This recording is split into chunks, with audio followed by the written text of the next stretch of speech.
myself again. But it's the only...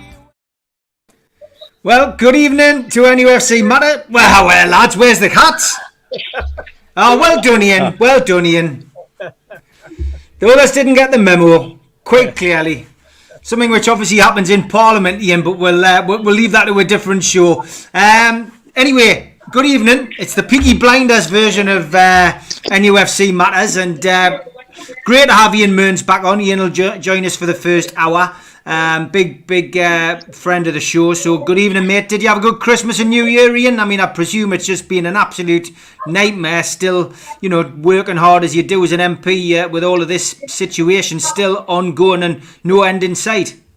Well, like me old mate Dennis used to say, look, I've done a lot of difficult and cold and wet jobs in my life, and the job that I do now is difficult enough, but it's not like working out in the wind and the card and the rain and that, in the plastic. So, I mean, I take it all in my stride.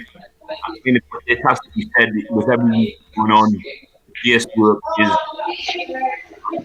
really, there's no doubt about it. These things are tough for people out there, Yeah, it's as I say, no end in sight. So keep on doing the good work you're doing for the people of Gateshead, Ian. And thanks for joining us for an hour to talk about Newcastle United. And as you know, as a long-time fan, never a dull moment. And where do we start this week? I mean, it's gone from sublime to ridiculous at times. I think we've got to start with the most topical question, which is Graham Jones. Stephen, you're on the top with me today, so we'll go to you first. Graham Jones. The name Graham Jones basically means to me a guy who used to run Felon Football Club before I took over. I've never heard of the guy. Rob Lee apparently put something out on Twitter, which I don't think is there anymore, but basically wasn't very complimentary about Graham Jones coming to Newcastle. And there we go, we've got a text straight in from Mad Mark. Rob Lee's reaction on Twitter: wow, to the Graham Jones news tells you all you need to know about the qualities he'd bring to Bruce's backroom team. His son saw them firsthand at Luton Town. So the news is that we're supposed to be bringing him in to team up with Bruce and his coaching staff, and we're probably going to have to buy him off Bournemouth, pay him out of his contract. I mean, any further forward on Graham Jones? I mean, the first thing I'd say was, we accept absolutely no responsibility for Graham Jones coming to the football club. Although I think last week we did say that Bruce needed help. It wasn't the sort of help we need. So that tells you something. As somebody pointed out to me, does Bruce actually watch the show? Perhaps is he taking guidance of us? God help him if he is, mind. But I was thinking I'd never heard of Graham Jones, and I think like a lot of the under 30s this morning who probably piled onto Twitter to find out who Matthias Sammer was. I had to go onto Twitter, onto Google and start starting to search and see what his track record was, and it didn't fill me with excitement. I'll tell you that much. But it's another body, isn't it, that they're bringing in short term. One can only imagine. As you say, Gateshead lad. Look after Felon before you, Steve. But then after that, his track record just seemed to go downhill, whereas yours sort of went up on an upward trajectory. So I just want to point out to the viewers that it isn't actually the same Graham Jones. It's somebody with a similar name, but that's who I did think it was. Because you will get people out there who do believe it is the same guy. It's not. Clearly not. I wanted to keep that going for a while. I wanted to see the messages all come up. I wanted to know what his record was. I'm the one who's got to deal with the messages. Sorry, not my problem. You get all the stick. I'm quite happy you to take all the stick, mate. All right. I'm also surprised. I mean, when I'm thinking about, you mentioned about the week that we've had. I mean, I think it's really good of Ian to come on just for a bit of relaxation onto this show after the week we've had. Little does he realise what sort of a week we've had, to be perfectly honest. It just to do with the show. Never mind the rest of it, But hey, if Bruce needs help, and he's gone out and he said, look, I would like another body in. I want to have identified somewhere on the coach. And if he's had difficulties, then hey, fair enough. We just got to see how it goes. But it's not exactly the the name that was being conjured up, or the idea that was being conjured up this morning, it just goes to show you, once these press conferences are over, and then he's spoken, we just then go down on that trajectory, unlike your career, Steve, that went that way. That's very kind of you. Mitch, what's your take on that announcement today? I mean, it's not cast iron, it's not guaranteed, but there's no smoke without fire, and it seems to be building momentum, that story. Underwhelming, I think, is the major word that springs to mind. I've just been asked before on Twitter, why do we need another assistant, and what's his role? I've just said, there's an assistant. There's an assistant to the assistant and an assistant's assistant. I mean, who in their right mind would come into our club at this moment in time? And if he's a Geordie, it's the kind of stuff we said about Bruce. If the job was offered, you would take it in his shoes. Of course you bloody would. But who in their right mind, really, in terms of job prospects, is coming in now? And what's he bringing to the table? What's that supposed to do for the team? Because we were being told last week it's Bruce is doing it his way now. So is this part of his way? So what is his way? What's this lad bringing in? It's just an unholy mess as usual, and the whole build up to it smacks of a PR stunt. We're going to make a major addition to the backroom staff. It's going to be this. It's going to be great, and then, on the hope that some people will have sympathy because he's a lad from Gateshead. Frankly, I'm tired of this, and I'm tired of people using this. It doesn't matter where he's from. Is the bloke any good? And I think we've got to look at Rob Lee's reaction with a great degree of seriousness, because he must know how the guy operates, with his son having played underneath him for a number of seasons, Well, there's the stats, Mitch. There's the stats on the screen from Mad Mark. Jones has only been associated with relegation-threatened sides in his time as an assistant. His time managing Luton Town didn't go well, with a poor 29% win ratio from 41 games, nearly relegating them. And that's where Rob Lee's son will know him from. Well, there's a ray of sunshine for us all, isn't it, really? I'm sorry, to have a go at someone before he's even stepped through the door. But there's so many negatives around an appointment like this. You have to wonder what the hell's going on. It's and is he coming in with understanding that he has a degree of job security? Because if he's coming in now and Bruce is suddenly out next week, where does that leave him? Yeah. There's no guarantee the next guy through the door will fancy him. So none of this seems to make sense at all. Really? Ian, it's a car crash, this club at the minute. I mean, it is at the best of times, but this season it couldn't have been. It can't be any worse, because we're hurtling towards relegation. We've still got no light at the end of the tunnel with a takeover, and now we're talking about bringing in another coach whose track record's on par with the ones we've already got. Well, yeah, I mean, maybe they've just had a look at his CV, and on it says he knows a little bit about football, which is probably more than the rest of them know. So on that basis, they're bringing him in. I don't know. I mean, you're right though, Steve, and it is particularly worrying. That with the takeover thing just kind of like slowly trundling on. We've got an owner who isn't going to do anything it would seem significant in the January window. But, we've got a team which frankly isn't good enough, led by a manager which isn't good enough. The recent stats are massively concerning, and it's like the club is just like kind of beginning to atrophy. It's awful, and I don't want to be doom and gloom, but it just seems so reminiscent of other bad seasons where we've ended up, sneaking down into the division below. I think the major problem from my perspective is if we do go down this season, that we're not good enough to come back up. Yeah, that's a big concern. Sort of spirit and the heart in the type team that we've had before, even when we were getting relegated.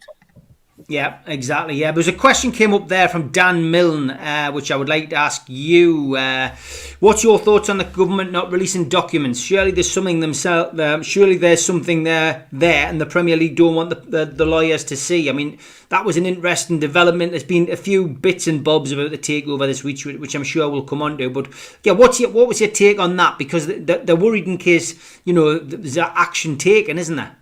Yeah, I mean, it did seem as though the government were concerned that there could be some question or subject of legal liability or input into a litigation, and that kind of also is consistent with the kind of obfuscation that we've had from government about the contacts that the Premier League had with the Foreign Office to do with the takeover, the fact that they had two meetings when the government were quite clear that they didn't have a view on it. So if they didn't have a view on it in the first meeting, why have a second meeting? It all kind of worries me. But so we got the answers to those parliamentary questions for what they actually show you. But what it did show up was that there had been contact between the Premier League and the Foreign and Commonwealth Office to do with Saudi Arabia, and it also showed that the Premier League really, in their dealings with government, should be dealing in the first instance with the Department for Culture, Media and Sport. And if the DCMS think there's a problem, they should refer it to the FCO. But there was a direct contact between FCO and the Premier League. And that just seems to me very, very fishy indeed.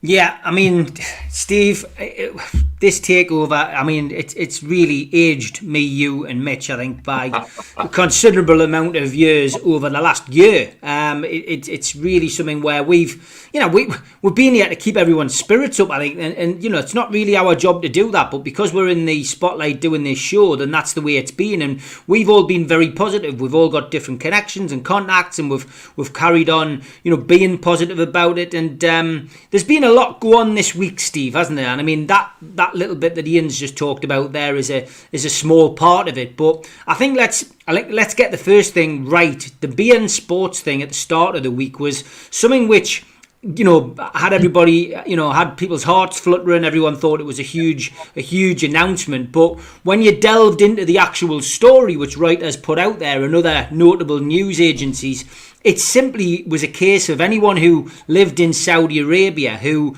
previously couldn't, buy the stream, the be out stream with a Saudi card, that they had to use a UK card to essentially buy the stream and get permission to watch the stream. The stream's always been there. Let's put that, myth to bed as well.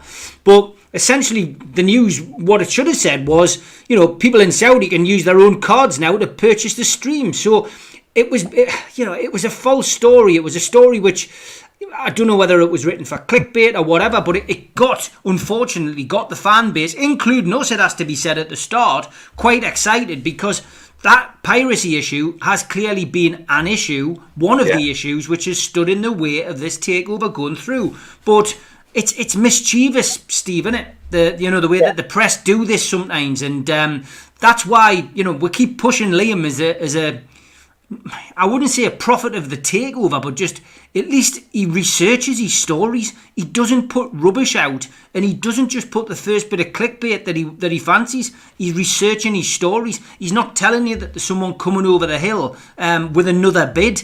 Do you know what I mean? We know what the situation is at this current moment in time. Who the hell's going to come and bid £350 million for a football club when you're in the middle of a pandemic? You've got no supporters in, and it just doesn't make sense to me. But anyway, it's been a busy week, but it's not been a busy week. We're not any further forward. We're not any further back, Steve, are we? No, it's a busy week and dancing on ice, isn't it? That's what we're doing. We're just skating around, not actually being able to do any proper figure skating or anything like that. We're just moving around, just gliding through this blooming takeover, in continual perpetual motion, and like you say, you get one step forward, two steps back, mainly because of an article in a newspaper, a reporter using certain semantics versus other semantics that they could have used. spin on certain words that get used that get everybody excited, which when you start delving into it or you start reading, or you get past the headline and you read the article and realize that actually he said nothing, or he said something in a totally different way, but it's the same thing as he said 4 weeks ago, 5 weeks ago, 8 weeks ago, 15 weeks ago. Ironically, Steve, it's exactly a year this week since me and Mitch were together in Dubai, talking to the previous bidders when the announcement came through, or word trickled through to us that there was another bid coming through, and the bid being this time from PIF. And I think Mitchell and I will never forget the reaction that we got later on in that holiday period when they found out that it was PIF, and it was kind of all bets were off, you know. And from that moment onwards, the whole thing has just gone on and on and on, and I. Yes, that Reuters article then perpetuates into somebody else's article, who somebody then spins that story around in a totally different way, but doesn't actually tell you anything. It's a masterful art in writing. It's a masterful journalistic tactic or skill to be able to take somebody else's story and produce it in a totally different dimension, but say nothing. It's just like, you know, well done to the reporters who have managed it, you know, because they haven't actually got any source other than the original article. That's what they're working on. They're not actually ringing up a guy in this country or that country, or ringing up somebody as part of the deal, because you can tell. Otherwise, they would know what the truth was. They would know what the real situation and real scenario is, Steve. Yeah. Mitch, I mean, it's, you know, it has been, you know, just a bizarre week. In fact, I think I've probably been a bit more, I've been more drained from this week, you know what I mean, than anything else, because I've had a lot of phone calls backwards and forwards, spoken to a lot of people, but we're just we're not going anywhere. And until we get a date for arbitration, we're not going any further forward, you know. In that respect, yeah. I think you've got to also remember how the media works in this part of the world. Nothing gets released officially without government approval.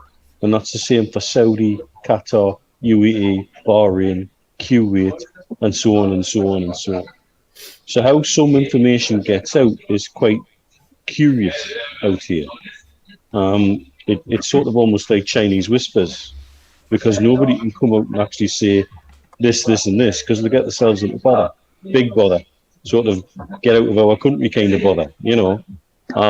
But I find it unusual for writers to jump the gun on something. There's definitely stuff happening in the whole softening of the blockade. There's WTO disputes being ceased between Kuwait and the UAE, for example, which was all raised at the same time as the WTO complaints that were raised against Saudi. I've got somebody working on trying to find out whether the case is that you still can't buy a being package with a Saudi card, and where is the blockage? Is the blockage happening at the Saudi banks, or is the blockage happening at the Kuwaiti end? Because that's a significant difference about who's stopping what and why. My personal feeling, and this is just a personal feeling, is that to satisfy the Premier League long term, they'll have to prove in Saudi that you can get in everywhere and freely. And equally, for Qatar to be in a position to soften their stance, I think you'll find they'll come out and it'll be Qatar that will make the announcement, not Saudi. And I don't think it'll be a big trumpet-blown announcement. I think it'll be something quite subtle, because that's the only way everybody can walk away with a little bit of saving of face, which is so important in this part of the world. There's stuff definitely happening, but it's trying to interpret everything that's happening. Another example, there was a lot of activity on a number of the companies on Companies House this week. And individually, a lot of that activity is quite normal. Confirmation statements, etc. They happen with every company. But to see them happening in tandem with the two other companies is more than coincidence. Yet it might be something as simple as somebody getting up one day within PCP and saying, well, I've got something to do with Project Zebra and I'm just going to tidy this up. You know, and so it's really super difficult. And you're right, it comes down to arbitration dates and the Premier League kicking the can down the road. That's something else that's sort of in running in tandem. We're getting lots of noise with grains of hope that is very easy to latch onto. But at the same time, we've got to take a step back from it and filter the noise a little bit and understand about what it could mean, what it does mean, and what it doesn't mean, definitely. And I think what's draining for all of us is trying to keep positive based on a number of other things that we're aware of. But at the same time, you know, we're acutely aware that the fan base as a whole is quite tired. And that's why certain things are happening now that shouldn't be. And again, it comes back to the symptomatic 13 years under Ashley, which was divide and conquer, and it's still happening. It's still happening everywhere and in all shapes and forms. And it's very sad. When we emerge from the Ashley era as a fan base, we still have a hell of a lot of healing to do. And it's hard not to push buttons by getting either overly overexcited or by being overly pessimistic. It's really quite difficult. Quite difficult. Yeah, it is super difficult. It's super difficult, mate. And I think we just have to sort of stick with it. The 100% stuff's happening that very well could be beneficial for our situation, but it's not happening exclusively for our benefit. Yeah. It's happening for the global good of the region, and we're part of it. And why are we part of it? Because we keep being mentioned. You know, in things coming out of Qatar, even we keep being mentioned, and so inevitably, it's we're going to be dragged into the. You know, welcome to the. Let's wind back months ago when we were talking about geopolitics and how we'd have to get used to it. I think we're more than used to it now. I think we're bloody tired of it, to be fair.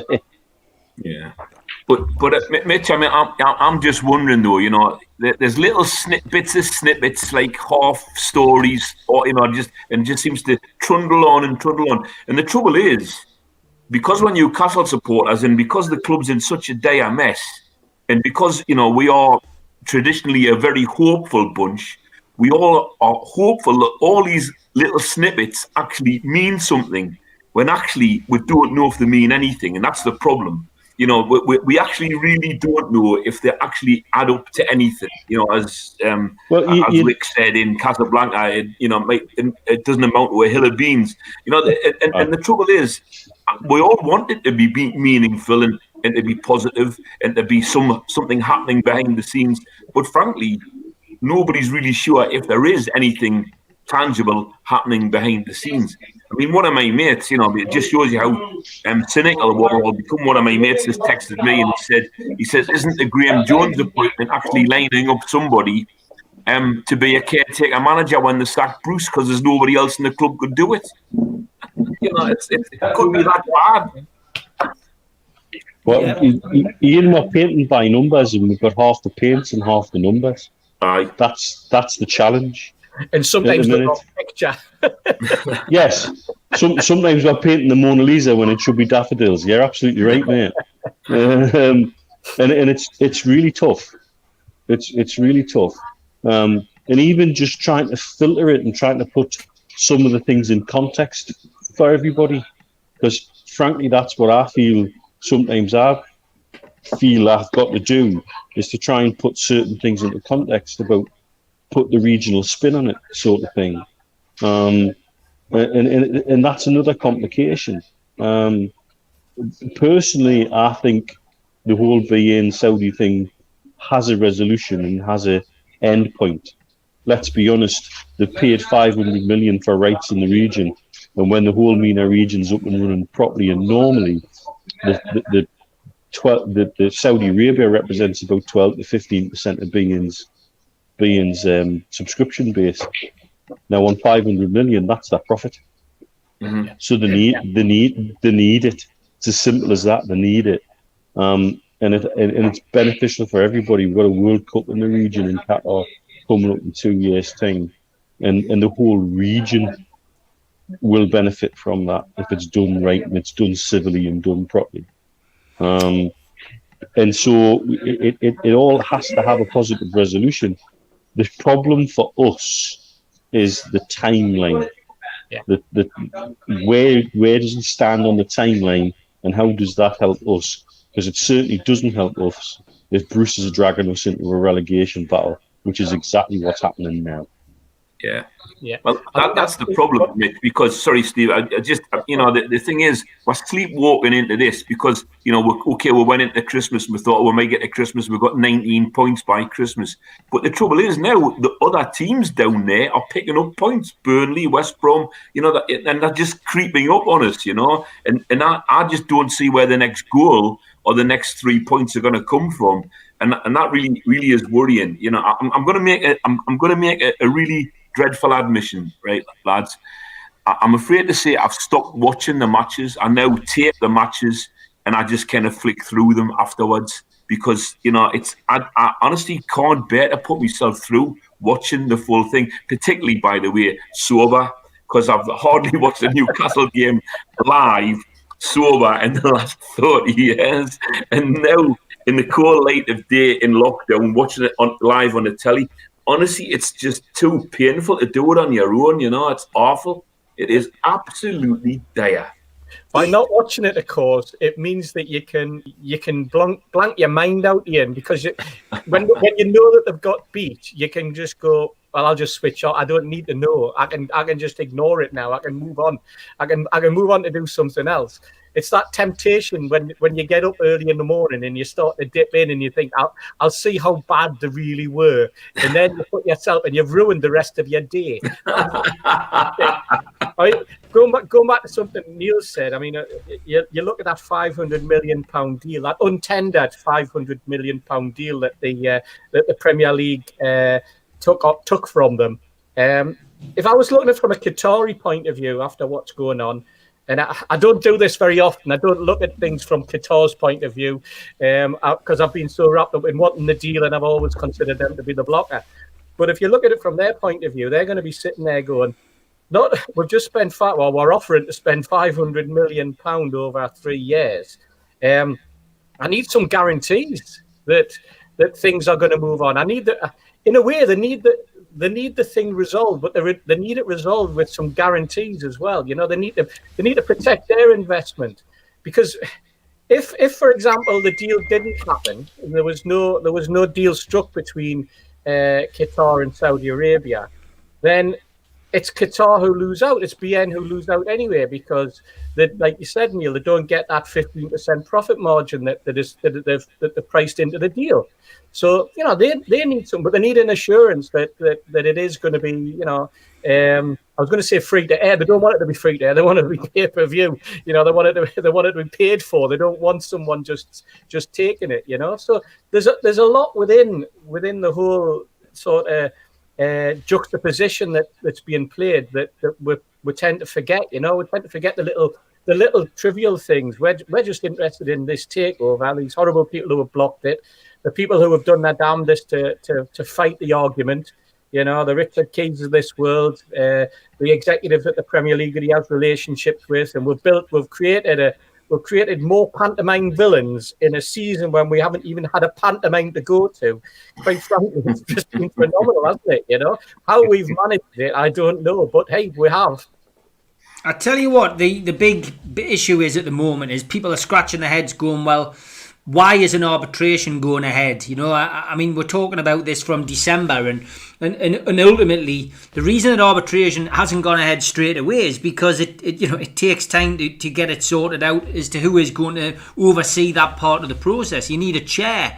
I guess once you have the chair, sitting and we know who's going to be chairing this, we're then going to have to get a date. And ultimately, in conversations I've had with other supporters and other like-minded supporters this week, when I've been out on my socially distant walk along Gateshead and Newcastle's quayside, is a lot of people just seem to think that the Premier League are stalling so that, the takeover certainly doesn't go through in January, which means that Newcastle can't, have any, money to spend because they know Ashley won't spend any money. And, they hope I suppose, and they hope that, Newcastle do get relegated and this problem goes away in the best possible way by relegation to the Championship, and they can wipe their hands and go, it's not our problem anymore. Well, that's right. But of course, there's been this other added frisson today with the talk around this European Super League and a 20-club Super League being established, within which 15 teams would have right to be there permanently, and 6 of them are in the Premier League. Now, I'm not thinking for one moment that all of that hasn't been developing behind the scenes, Operation Big Picture and all the rest of it, without the Premier League knowing exactly what was happening. And despite the fact of threats from UEFA and threats from FIFA, it would seem that actually those threats are pretty empty because of restraint of trade regulations and all the rest of it, So, I wouldn't mind betting that the big 6, so-called, in this country have got their fingers in so many pies and so many individuals in important organisations tied up with them as well. And, I'm afraid to say that from the whole of this situation, it's always seemed to me that a big investment with a lot of financial backing from Saudi Arabia potentially coming in for another club like Newcastle United was always going to be something that would rock the boat from the perspective of A, the Big 6, B, the Premier League, and C, the European Super League. Mitch, there's a question for you there from Mark. He says, if MENA rights are restored into Saudi, wouldn't we suddenly see BN lobby the Premier League to actually approve this takeover? No, I don't think they'd go that far. I think there's too much water under the bridge to see that happen. Is that a must as well, Nick? I don't think they'd flip-flop quite like that. No. However, if BN rights are restored into Saudi, it removes the one thing the Premier League and the Big 6 are hiding behind. Yeah. It removes what they want to do to tie the Saudi state to PIF, was all about saying this is state-sponsored piracy. And you are now admitting it is state-sponsored piracy. So it absolutely takes that entire need to do all of that away. It removes the last hurdle. That's all we need in this. That's actually all we need, is just have proof. Saudi need to prove being is freely available across all areas of Saudi with no restrictions or barrier. Is it as simple as that? Is it as simple as that? I believe so, because the whole argument is about state-sponsored piracy, and if you can watch it on a beIN box anywhere in Saudi, and Qatar are taking Saudi cards to buy those rights in Saudi, it removes the piracy argument for me. You suddenly don't.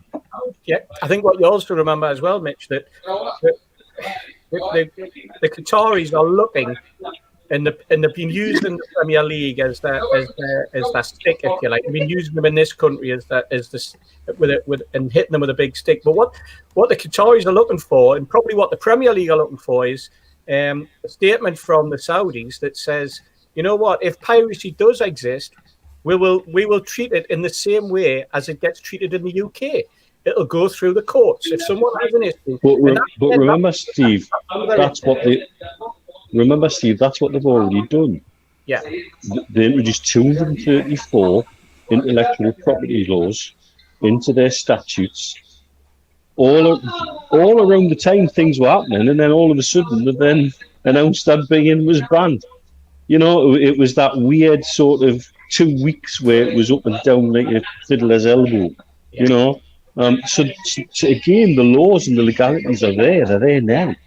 So again, it removes the thing that the Big 6 in the Premier League are hiding. I mean, the whole European Super League thing as well. Remember, let's go back to that. That's all American driven. That all comes from, and I'm gonna say it. It'd probably get us into bloody problems. But I don't care now because I give 0 Fs these days. It all comes from Amazon. Amazon is the driving force behind it. They've been doing metrics on the games that they've been watching, and the metrics are quite interesting. If you look at the difference between Man City versus Liverpool in the audience base versus the difference between say Liverpool versus Crystal Palace or Man City versus Aston Villa, and then the next quantum leap down to something like Brighton versus Fulham. And Amazon want your Man City versus Man United, your Man City versus Chelsea, your Arsenal versus Tottenham metrics all the time because they're exponentially bigger. So what they want then is, because we'd look at Champions League metrics, is they want your Barcelona versus Inter Milan. They want your, Tottenham versus Ajax. They want the big teams playing big teams every week because in terms of TV metrics, that's where your biggest supporter base is. And the thing is, Neil, I mean, the sort of money that's being talked about just for participation is being written up in a year for participation alone. What I was shown was the last team in that proposal got £260 million for finishing last. Yeah. Last. Yeah. It's ridiculous. No relegation. And no relegation, which is a very American thing. I mean, I love my American football, and that's what they're used to. You could be relegated if you're not one of the 15 of the 20. The other 5 would be subject to relegation.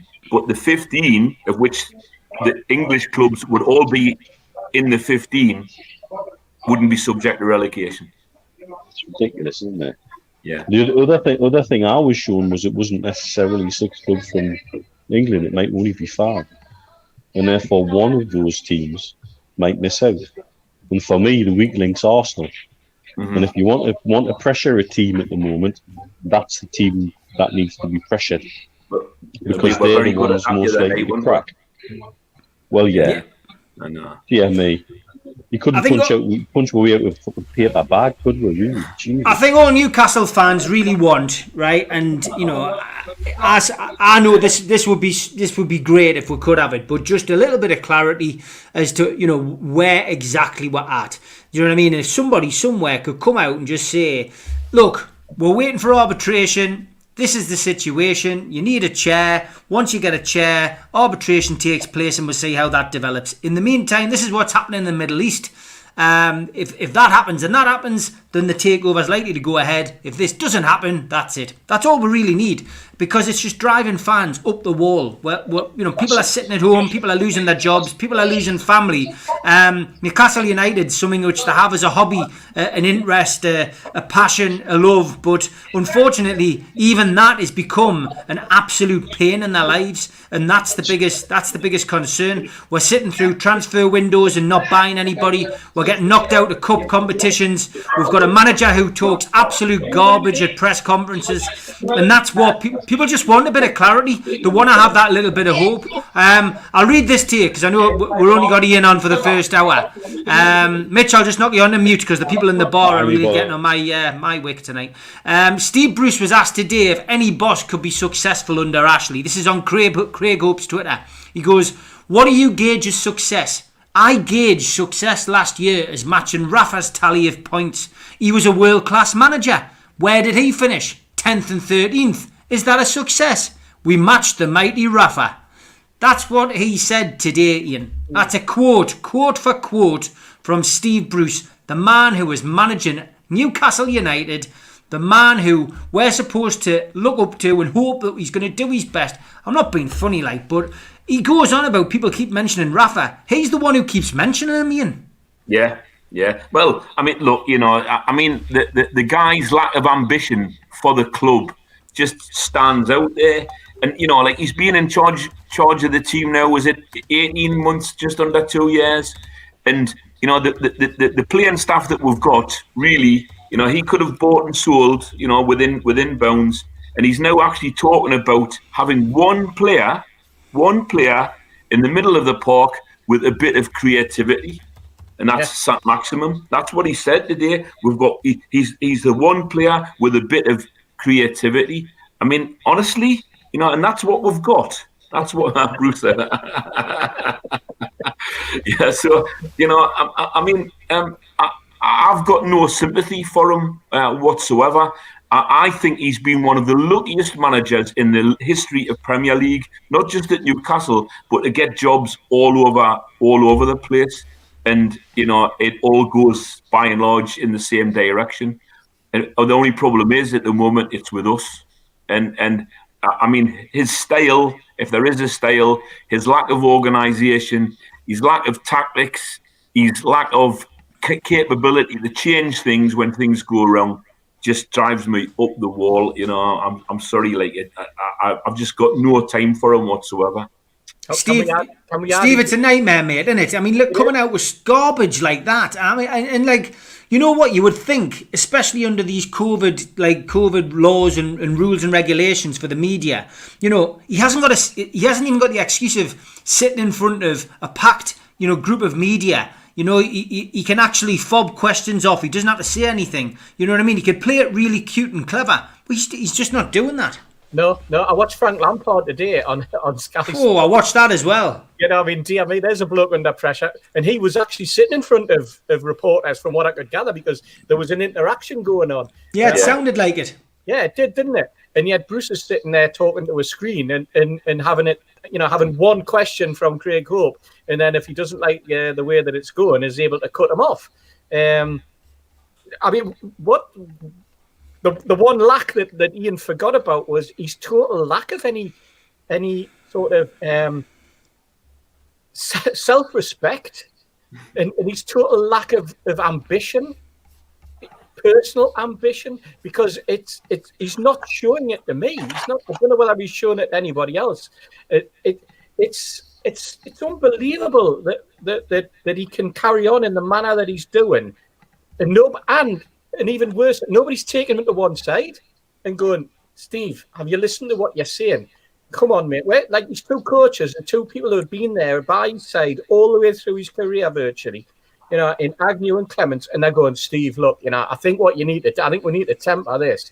Where's his agent? Why is his agent not going, Steve? I've got a PR guy. He's going to have a word with you. He's going to give you some advice. You need to change the narrative. You need to start sort of building something here. You don't need to be knocking things down. Every word you say seems to be knocking something down, not building something up.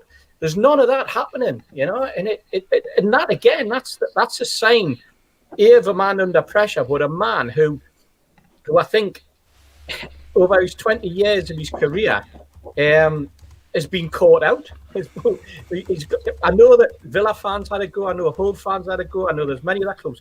But I don't think he's ever had the sustained sort of stick that's been flying his way. All brought on by himself, by the way, not by us. Brought on by himself, because of the way that he's actually treated the fan base. He didn't ingratiate himself to the fan base from the very first day. But we give him the opportunity.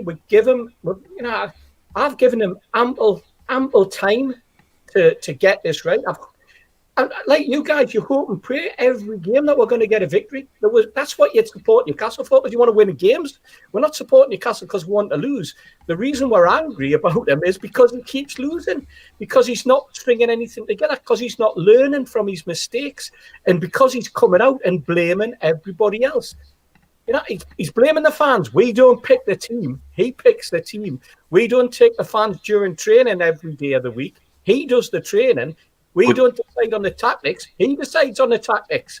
So Steve, but Steve, I'm afraid to say, look, an old sage who was a football man through and through, involved in the Northern League and the Northern Alliance and that, said to me on numerous occasions, if you set your team up to go out to get a 0-0 draw, the best you're likely to achieve is a 0-0 draw. And the trouble is, as soon as you concede, your whole game plan's gone. But he doesn't know what to do. You can just see he just goes, in that case, what we'll do now is we'll try and contain it so it doesn't get worse than 1-0. It's awful. And when it gets to 3, he still thinks it's 1. Crazy. Mitch, honestly, the press conferences are getting worse. That was the worst of the worst today. Just talking absolute garbage and then bringing Rafa up again. I mean, he just, it's never ending. I don't know whether he's arrogant, ignorant or stupid. As simple as that. Or all three. It's as simple as that. There is absolutely no need for him to bring Rafa into the equation. Really doesn't. What does that achieve? Throwing stones like that, because look, we can all start to dig through stats. I saw somebody on Twitter had a stat about how many times we've conceded more than 3 goals under them both, and the difference is significant. So again, don't insult our football intelligence as a fan base. And as far as Bruce is concerned, he's bloody lucky that's an empty stadium. Yeah. Bloody lucky that's an empty stadium. He doesn't know how lucky he is.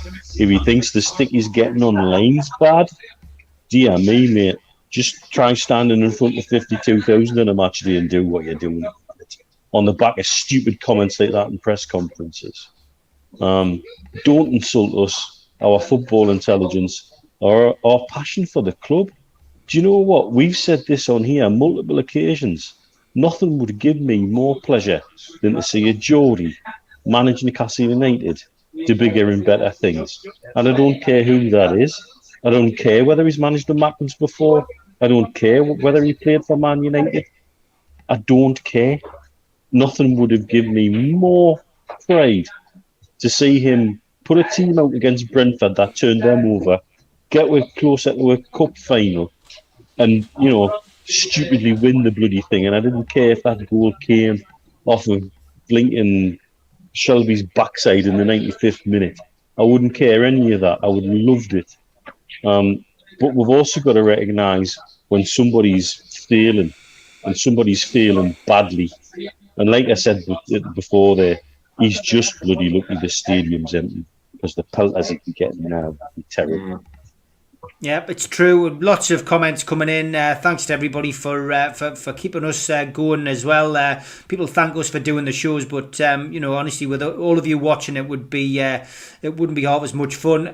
Big shout out to the sponsor, the Old Coach House Distillery.co.uk, sponsoring StreamYard this month, the world's first alcohol-free distillery. Visit their website, enter the code OCHD to claim your introductory 10% discount and get the most out of your Mindful Dry January. And Steve Hasty will be doing a little sample of that later on, I think. So look forward to that. Big shout out to John at Jab, of course, who makes all of our flyers, including the one you'll have seen for tonight's show, and to qtechshop.co.uk, the makers of pool tables and snooker tables in Wallsend, Newcastle, and the makers of our t-shirts, which you can buy at newcastlelegends.com. And if you're a first-time visitor or you've been on the show before and you haven't subscribed, just click this little badge down in the right-hand corner and subscribe comes up. It's free. Please like tonight's video. It does help us massively. Give it a share as well. That just takes you to your social media, your Twitter, your Facebook, your LinkedIn, whatever. And just give the show a share. Just help us build the audience and let us grow the community. And we're on 7 nights a week during the lockdown period. So we've got plenty lined up. We've got on Sunday, 1 o'clock in the afternoon, Mick Lowes from BBC Radio Newcastle. He'll be coming on, making his debut on NUFC Matters. Be nice to hear from Mick. I haven't seen him for a while, but there is probably one of the most respected, I would say, amongst fans and players alike, and he will certainly have an opinion about Newcastle United and what's going on.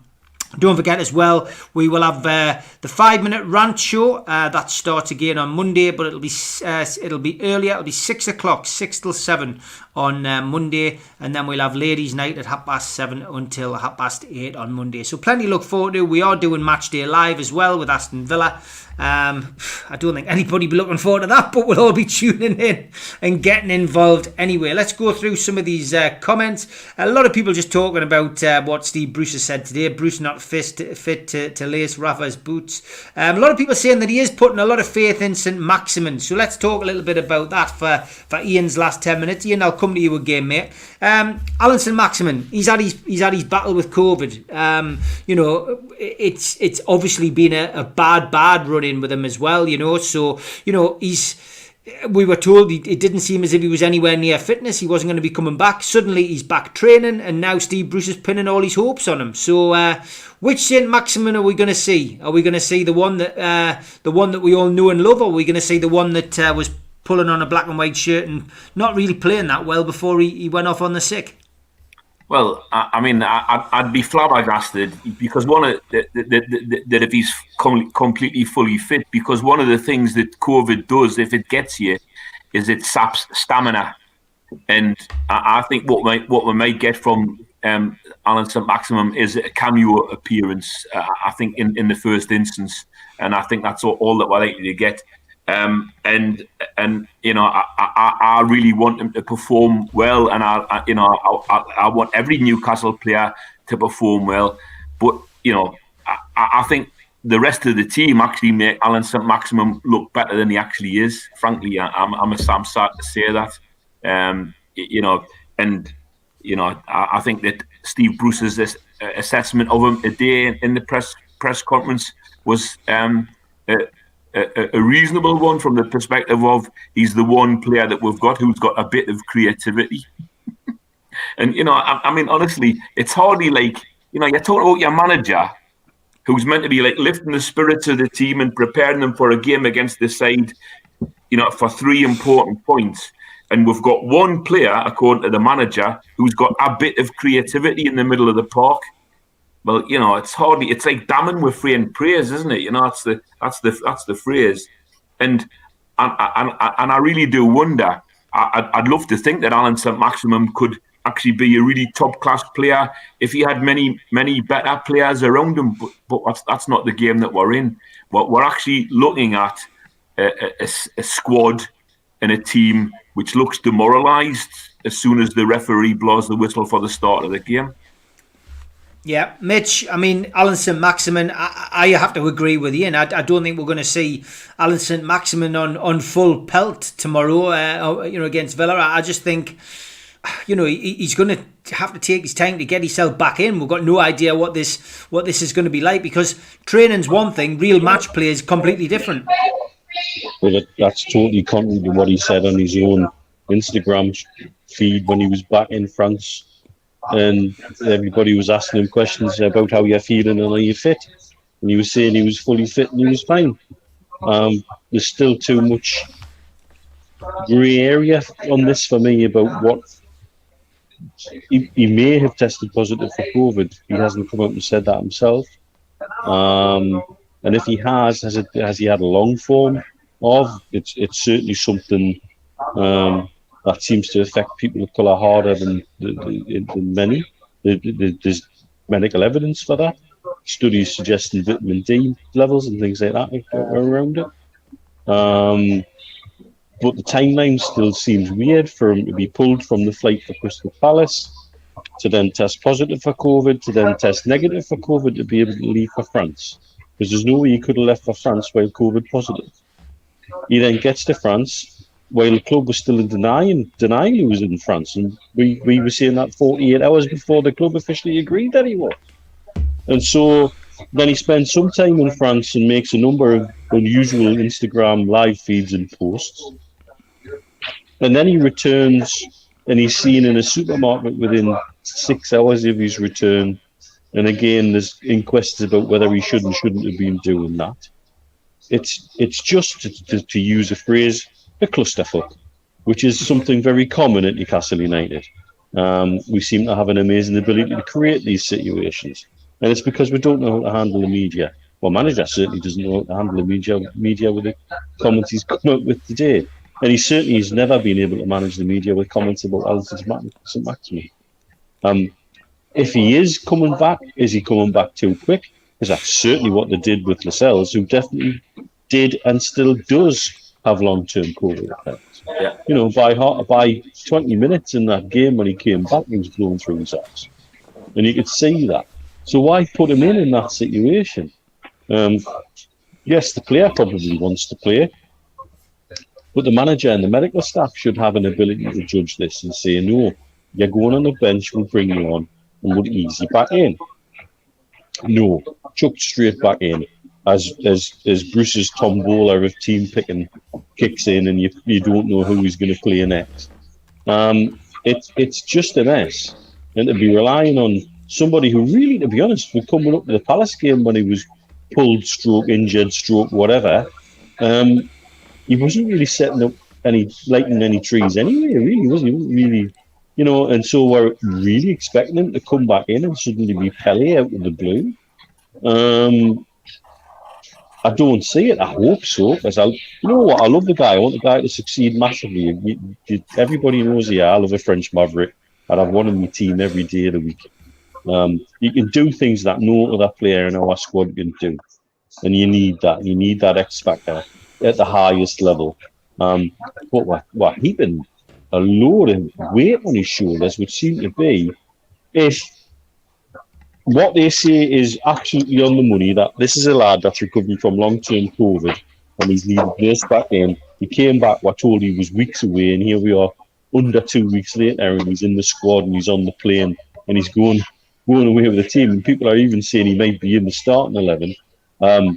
Yeah, that's not good player management, if you ask me. No. And the expectation that goes with that, even more so. That's just horrendous, this high pressure on the lad like that. And there's other players who are underperforming at the minute, and we need to get the best out of them. I get it that sometimes in a team, you introduce one individual and he makes other players spark. We've seen that over the years ourselves, how much better you sometimes look when somebody's in the team. But we've got this inconsistency in selection of late as well. So where we're going from there, you know, it's frustrating. I hope he comes back and he lights the world up with his sparkling, refound form. He scores a hat trick, somersaults into the crowd, and everybody's helicoptering in the crowd. I'd love that. I'd love that fantastically. Is it going to happen? I doubt it. And this is again yet another critical weekend coming up, and it shouldn't be. No, it shouldn't be. Alan Maximin, Steve, you know, Mitch is saying there that there's talk of him being put straight back in. I mean, that would just be crazy. It would. If Alan Maximin's straight back in, then you can guarantee they'll be out for a month within a matter of a fortnight. Guaranteed. You look at Fernandes, who is now in the genius mind of our manager, is now saying that because he's had COVID, it does something to your muscles, and now he's got muscle problems. And he's a player who never had muscle problems. He never had muscle strains. He's 30-odd year old, and he spent his career without having those type of injuries. And now all of a sudden, because of COVID, he's out tomorrow. He's not going to be available because he's got this thigh strain and he's got this calf strain and whatever. Alan St. Maxim has a history of hamstring injuries, and so you know what? I tell you what, I'll hire him in tomorrow. I'll hire him in. He's had COVID. He hasn't played a game since the end of November, but I'll hire him in and I'll give him 65 minutes, Alan. Go out there, take the ball, run with it. You know, full pelt. Show them what you can do. Give the rest of the lads a bit G up. That's what he's going to say to him if he plays him. It'd be an absolute disaster if he starts him, because I honestly think if he starts him, he'll be out for a month within a fortnight. Yeah, I would agree with you, and I mean it's absolutely ludicrous to suggest that you're going to bring somebody away from long-term COVID, you know, and being out to then suddenly, you know, back in the team. It's crazy, but we'll wait and see. He hasn't made that decision yet. I know we've got a couple of minutes before we lose Ian tonight, but I just want to bring in the first of our regular new segments, and this week, and because I'm sure Ian will enjoy this, it's Steve Hastie's Tweet of the Week.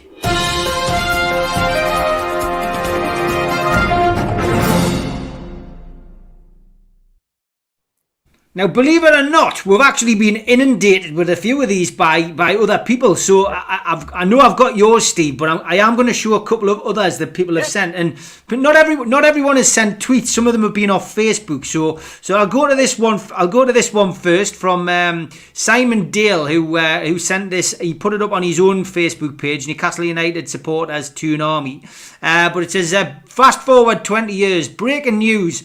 National League North side Newcastle United sack their longest serving manager Steve Bruce after 1,200 games in charge, ended with a 17% win record. Dear me, how he actually looks better there than he does now, to be honest. But that was the first one, which I did chuckle at. And then there's this one. I had to look twice. It's not actually Northumbria Police. It's Northumbria Police. But it does... Again, this is on Twitter. We would like to speak to the occupants of this coach, which reportedly broke lockdown rules by making an unnecessary journey from Newcastle to North London yesterday. If you have any information, please call our grass line on 0191 303 303. I thought it was brilliant. Absolutely. Grass line. I love that line. Grass line was good. Now I got this one. This is number 2 before we get to Steve's number 1. Callum on Twitter put Dean Smith being banned from the touchline for the Newcastle game means that for the first time in Premier League history there will be no input from either tactical area. I thought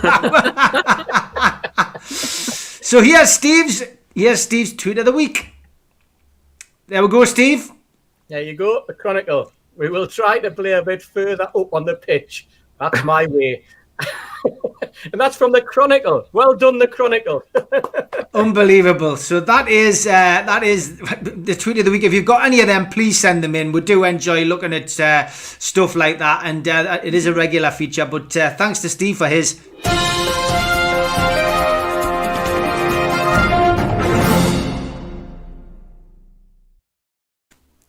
It's got to feel a Dallas. It's got to feel a Dallas, that, hasn't it? But Steve, the postscript of that is, the method of actually getting Newcastle to play further up the pitch is to get the groundsman to grow the grass longer. You should tweet that. You'll get on next week, Ian. It's funny because I had this conversation on Twitter a couple of weeks ago. Have we done away with the toss of the coin at the start of the game? Because when you toss the coin at the start of the game, you used to either say, we'll kick off or we'll kick in that direction. Now, it either happens behind the scenes or they turn around and go, well, you walk that way, and we'll go that. Which is great for us because we're downhill all the way through the second half. It's done for no favours this season. We used to, I don't know about you, but we were always, because of where I sit as well, you always want to go towards the Gallagher end in the second half. That's our lucky way. We're downhill. And there is quite a slope on the pitch, But they don't even do that. And somebody says, oh, well, the toss of the coin's incidental. That's what I was told. It's an incidental part of the game. I always thought it was a fundamental part of the game. I thought, as a history buff, as someone who dwells back there, looking into the history of the game and loves the 70s, the 60s, the 50s, the history of Newcastle United. And when you get into the ground, when you've won the toss, that's like, whoa, we've won the toss. Oh, we're playing. Oh, shit, they've changed ends. Oh, no, they've changed ends, But apparently we don't even get that now on the telly, We get some people kneeling down, but we don't get the toss of the coin. Dear me, that's not a rant, by the way. No, it wasn't a bad one. You were definitely off on one. Quickly to you, then Ian. Quickly to you, Ian, because you're like a bit of a master chef, and I know you. Sometimes your lass is sitting on the other side of this camera waiting for you like this, going, "How are you?" Ian, get the tea started. So, quick prediction: Aston Villa this weekend. How do you see it going? Something nil. Something nil. Brilliant, mate. Brilliant. Well, look, I asked Malcolm MacDonald yesterday to name his Newcastle United 11 for the game, and he said, I can't even name one because there's not enough people good enough to play in the shirt. And I was like, wow, that tells you how bad things are. Ian, great to have you on, mate. Great to have you back. And there we go. Really, really, really # Bruce out. And that's from your Labour MP in Gateshead. So if he's saying it, you should make it a law, Ian. Get it in front of the comments. Get him out. Right, it's a private member's bill on Monday. And it's not, seriously, guys. There'll be somebody going out there sticking that on Twitter. It'll be front page of the Chronicle tomorrow. Anyway, Ian, great to have you on, mate. We'll see you again in the next few weeks, mate. Take care. A real pleasure, everybody. Stay safe, everybody. Take care. Stay safe. Take care, mate. Great to have Ian on, and big friend of the show, top man, and always. You've got a feel for him, Steve. I mean, he's sitting there, lad. He's got his Schalke shirt on. They're not exactly pulling up strings and roses in the Bundesliga. They've had an absolutely disastrous year, and he's a Newcastle fan as well. And anyone who's been to Schalke and knows the passion of the Schalke fans, it's like the passion of the Newcastle United fans, and it's a great occasion, and it's a great ground, and you know, it's a fabulous hospitality. And poor Ian's sitting there with his Schalke shirt on, Yeah. and he's going through it in spades, isn't he? You know. He is. Dennis asks, why haven't anyone mentioned Wenger? I have on numerous occasions. I haven't mentioned him recently, but I have mentioned him. So he's definitely been mentioned on the show. Ty says he'll have creative players around him, ASM. Grealish and co. Villa, very good. Lots of people just been very nice again. Terry says, great show, lads. Keeps me saying, look forward to me Friday night. Bruce out. Looney Tune says, hope this show continues after the pandemic. It's excellent, lads. Thanks very much, mate. And yeah, look, we'll not be able to continue everything, but this one, I'm pretty sure by hook or by crook, we'll be able to do it. So don't worry about that. Plenty of content still coming. We aren't going anywhere at this moment in time because, you know, the way things are, I'm afraid anyone thinking we're going to be getting out of COVID in the next couple of months, I think you're in for a shock. I think we're going to be locked down to at least April or May, and then I think after that we'll be back into the tier system. So I've cemented my place on this seat now probably until at least the end of the year, the turn of 2022, and you know, we'll see how things go. But look, it's nice that people enjoy it. We will keep refreshing the content. Loaded Football Weekly started this week, something which has got absolutely nothing to do with me, and which Martin and Daz, who do the worldwide show, etc., they wanted to have a go. They've given it a go. They're trying to set their own little thing up. Kendall Rowan got her own YouTube channel. Go and subscribe to them. So I think she's got over 1,200 on there now. That's what I'd like to see from this channel. You know, it's not about me. It's about, you know, new people coming on and doing stuff. We've got young Liam has joined the Matchday Live squad. He wants to get a career in media. If this little platform can help people, you know, find a new career and do stuff, all power to them. You know what I mean? It's just great that we can still do this for our sanity and for your enjoyment. It seems over 765 people watching tonight. Mental. It still blows me away, and I know I say that every week, but I know it still blows Steve and Mitch away as well. So thanks very much for supporting us and watching us. You know, really, really, really do appreciate it. I think really, I mean, look, the arbitration got mentioned a little bit earlier, and I know John Askew, I really have to apologise. You're asking about 5 or 6 questions. I can't get them all on, and we've only got Ian for a limited amount of time on a Friday as well. So I appreciate you wanted to ask him a load of questions. It might be worth just inboxing him on Twitter. He will answer you. Sending him a DM on Twitter if you're on there. But the arbitration process is something which I want to just get back to, and you know, Mitch, I just think it's just that lack of knowledge on all of our behalves about that arbitration system. Somebody asked, and it might have been John, it might have been somebody else, but, you know, how do they pick the chair? Well, my understanding is that, you know, both parties have to be happy with the chair. Is that right, Mitch? That's my understanding too. I think there are grey areas in the actual interpretation of the rules per se, but I think if you want to do it fairly, everybody's got to be happy with it. Yeah. I think that's the bottom line on it, really. Mm-hmm. I know Steve had a little correction of somebody on Twitter today about what the arbitration process actually is. But somebody did a lot of work and a great thread about arbitration process, but it wasn't that kind of arbitration process. Yeah. Great thread. Aye, yeah. And I think this is, again, the problem about there are things we just don't know. Even people who have great contacts and great access to all sorts, a lot of the journalists, don't know.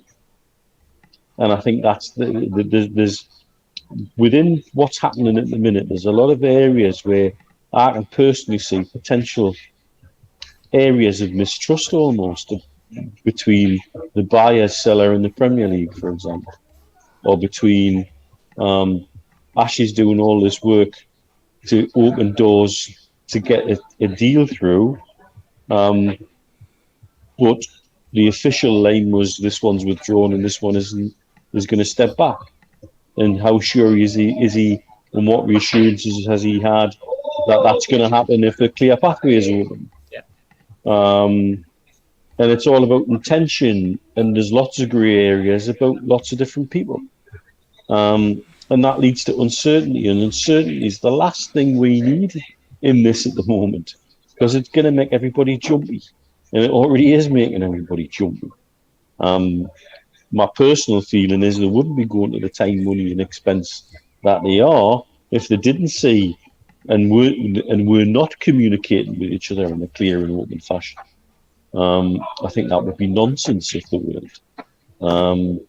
But it's really very difficult when something is what seems on the face of it to be as straightforward as saying, well, how do I actually agree on a chairman for this arbitration process isn't as clear as it should be.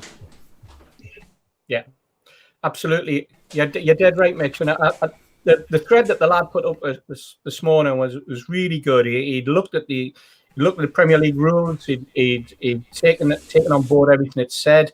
It talked in the Premier League rules. It talks about the arbitration process that takes place between the Premier League when there's a dispute that a club has over a particular decision that's been made. Those decisions that we're talking about in that arbitration process, from my understanding and from what I've been told, is when you've got a dispute over a decision that's been made regarding a suspension or a 3 points. 3 points. I'm going to say 3 points for a win there. I don't know where that came from.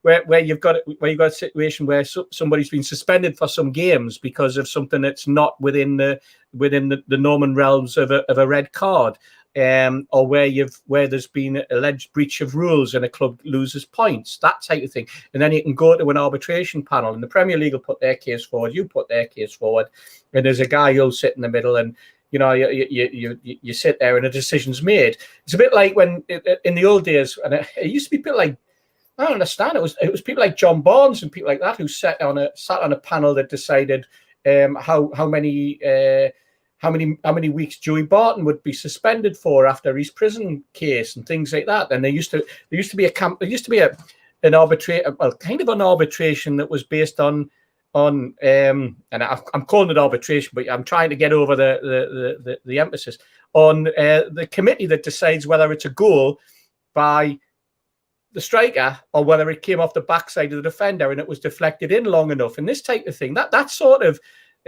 crazy arbitration panel, that group of people who make a decision, but my understanding was, and I did pass it on, that this is like a legal arbitration. This is a legal situation. This is courts. This is judges and QCs and lawyers, etc., that are involved in this. So it's not as per the rule book, if you like, of the game. It's more of a legal position on a decision that's made that affects a company against another company. And has an impact on that particular company's well-being, or that particular, in this case, that company's right to be able to sell itself and sell that company to whoever it wants in the commercial world. So that's the difference. And I know that there's probably rules and regulations around the timing, etc. How long does it take to put a panel together? But the longer it strings out, the more money that the lawyers make. That's one thing that I've learned over the years in business, that if you've got a legal case, the only thing that tots up is the bill. The longer it goes on, the bigger the bill is. And who benefits from that? Not the client, not the other client, but the guy the guys who are backing you. So they go through a process and they go through a procedure and they string it out for as long as it has to be strung out because of the information they've got until they're happy and they all go to present their case. In a commercial aspect like this, it's not like should it be hung, should it be dry, quartered and chopped up. It's something different. It's commercial stuff. So. Yeah, it's a strange situation, Steve, because the person that I suppose that arbitrates, that is the chair, has to be somebody, as you say, that both sides have to be happy with. That in itself's got to be difficult because I suppose you need to know the full ins and outs, and you can't just carry on saying, well, no, that person's no good and that person's no good. I presume they just end up with somebody from, and that's it. That's who they end up with. And the problem is that person could either come down heavily on PIF's side or heavily on the Premier League side, and then it makes it a bit of a farce, doesn't it? Yeah, absolutely. I mean, I give an example. I mean, there was I watched. I put on Twitter yesterday or this morning. I can't remember which. I watched a video stream from Simon Chadwick, who's a law professor, or sorry, not law professor, but a professor of like sort of sport. He's into sports and all that. And he put a thing up, and he had a podcast with two people who are experts in the world of Saudi and Qatar and geopolitics now. It's an excellent. I would recommend anyone find me link, watch it. You'll understand an awful lot more about the geopolitics and what's gone on, and you'll see how small the cog is of Newcastle United and the takeover of a football club in the entire massive maelstrom that's been going on since 2011, 2014, 2017, and then 2020. And I passed this to a pal of mine. And the Parliament went, it was really, really good. I thoroughly enjoyed it. I thought that it came over really, really well. I thought that panelist said good. I thought that panelist said good. And then he told us, and by the way, the guy who's running it is a Middlesbrough fan. So he probably doesn't want the takeover to happen. And straight away, I was like, damn. So everything that guy said, or the prompt that he was given, that could have been false. And straight away, my little mind started, all the cogs started going. And then when I thought about it, I thought, it shouldn't really make any difference. But like you say, when you get into football and you get into allegiances and you've got to be absolutely squeaky clean, and it's got to be done by the law. It's and you know that's why judges, regardless of where they live, what their particular foible happens to be or whatever, that's why it's just the law. They go through look at it, they go through the books, they look at the law. That was a breach of the law. That's not part of the rules that you're working on. So that's my decision, and that's what you have to accept as a lawyer, or that's what you have to accept as a plaintiff, and that's what you have to accept with it. That's why we have a judiciary. You know, that's why it exists. And I mean, Steve, you know plenty of people in the books that you've written who have come up against that and gone, well, you know, you might have felt you were in the right, but you're actually in the wrong, and you're going down for it. You know. That's the way it works, you know? Chris Collins says the person in the chair isn't there to conclude or rule. They are there to reason and reach an amicable point between both parties, all set to avoid court. So there we go. I mean, that's a good way of describing it, I suppose. So thanks for that, Chris. Life goals. He says, Steve Hasty, I wonder if you have any tips for maintaining such lustrous locks. I assumed you were about early 40s, but you said you were watching the matches in the 70s. Cheryl Cole, Head and Shoulders, or whatever. No, what was it? What was it? Do you know what I used? Vidal Sassoon.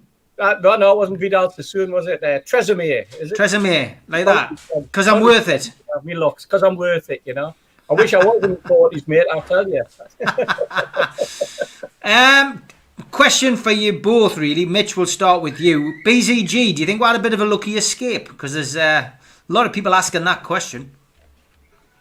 While that Derby thing's still rumbling on, and I've got to openly admit that's not a good look at the moment, is it? It's difficult for me to comment too much. I mean, I've actually spoken with that through the week this week about it. He still insists everything's on track and it's going to be a phase. Have I had an escape? Well, I tell you what, I think Steve would agree with me. Like you said, it's a week to the day since we were sat in those offices in downtown Dubai with a little Dubai now. That was exactly why we were glad to get involved to talk about bringing them back to the table, because we saw what had been done prior to that, and some of it wasn't a good look. The money thing keeps coming up. I've got my own reasons for thinking how they've tried to do this deal, and why the cash hasn't been there. My own opinion about this financial situation, as Steve would agree, we've seen a wealth statement, but a wealth statement doesn't mean that's how much cash you've got in the bank to spend. And that just tells you what your value is, your worth. I think they've been certainly heavily affected as a business by COVID. There's no doubt about that. If you look at where they invest and what their non-liquid stuff is. Also, the deal for Derby is very similar to their original bid for Newcastle United in terms of they had partners investing in it. And it certainly seems like the partners, for one reason or another, disappeared from the Derby deal in a way that they didn't from the Newcastle deal, and wouldn't have needed to be there the second time round after me and Steve and a few others, one other gentleman in particular, put a hell of a lot of hours in for just a thank you and a bit of respect to try and turn it around and turn it into something that could be more sensibly structured, shall we say? Yeah. There are other complications with Derby outside of that, both with the outgoing owner, who isn't outgoing, he'd still be remaining on the board as an advisor, interestingly enough, with regards to their strange sale of the ground to themselves that got them out of an FFP hole, and in terms of the loan that they've taken with MSD Group in the US, who were the group that were originally interested in Sunderland, ironically. So there's a lot of other things going on with this wheels within wheels, that make the deal. And I think I'd probably be happier to talk about it once it's either done or it's off. In terms of my relationship with BZG and Midhat in particular, because I've got a lot of time for the guy. I've said it on here. I love him. Do I think he was the right man to be chairman in Newcastle United? Probably not. His heart was in the right place, but it would have been a roller coaster ride. There's no doubt about that. But if he could have been persuaded to get the right people around him, and that's what me and Steve spent most of our time doing, I don't think we've dodged a bullet per se. If they were allowed to run roughshod over the deal the way they've done with this, yes. I don't think I'm out of order by saying that. That's quite clear. It's quite clear with what's going on that it's been, to use the word of the evening, another clusterfuck. But it's not for the intention. Do I think there's some sort of mad fools who have this delusion of grandeur and this intention to destroy clubs and destroy their own reputation? No, I don't. Are they naive? Absolutely. Did it go about things a very strange way, which I think I probably understand better than most, because they go about things a very angry way. So yeah, I can easily see why somebody would chuck out right now, looking at the state of play with Derby. Yes, we've dodged a bullet there, and I think a deal in that form, ran in that way, absolutely. And that's why me and Steve and others, some of whom have got to remain nameless, unfortunately, because we had too much time for them, too much respect for them to chuck names around. But they're names that people in football would certainly try to steer them in a different direction, and done in a different direction. That would have been, it would have been okay with the right sort of nurturing and the right nudging and nurdling in the right direction. But that hasn't happened with this deal with Derby. And then a couple of other curveballs along the way. I would point people to the company's house, funny enough, and the company that was set up and the individuals that were removed from the company before the bid was officially made and it went to the O&D test. That would be one clue, or a couple of dots to join, to use again a good phrase, as to why that deal's gone the way it has. I think the intention is still there. The intention was always there with Newcastle United, and it was a good intention, and one that needed to be fostered and nurtured and nudged in the right way. That patently hasn't happened with Derby. And I feel for Derby, I feel for their fans. It's a terrible situation that they're in at the minute, and it needs resolving pretty damn quick. I had a brief conversation with him that 3 week, a WhatsApp one that was about 7 or 8 lines. He's quite economical with the words, but still insisting that. No, it's not. It's not.